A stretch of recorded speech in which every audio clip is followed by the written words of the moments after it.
सर्वांचं स्वागत। राजधानी नवी दिल्लीत देखील विठुरायाच्या गजरामध्ये दिंडी निघाली।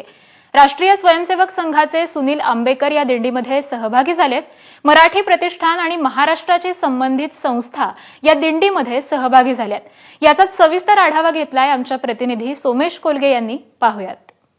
आषाढी एकादशीच्या दिवशी संपूर्ण महाराष्ट्र आपल्या आराध्य दैवताच्या जयघोषामध्ये दंगलेला असतो आणि त्यावेळी आपण पाहू शकतो की राजधानी दिल्लीतील मराठी माणसांनीही एकत्र येत विठुरायाची दिंडी काढलेली। आज जर आपण पाहिलं तर राजधानी दिल्लीतील मराठी माणसांकडून दिल्ली मराठी प्रतिष्ठान आणि मराठी बोलू शकणाऱ्या असंख्य संस्था संघटनांकडून एकत्र येत नवी दिल्लीमध्ये दिंडीचे आयोजन करण्यात आलेले आहे। सगळे भाविक आषाढी एकादशीच्या निमित्ताने जवळपास 10 किलोमीटरचं अंतर आज पायी चालत जाऊन आरकेपुरम येथील विठ्ठल मंदिरामध्ये या दिंडीचा समारोप होणार आहे। व्हिडिओ जर्नलिस्ट सीके सिंगसह सोमेश कोलगे, एबीपी माझा, नवी दिल्ली।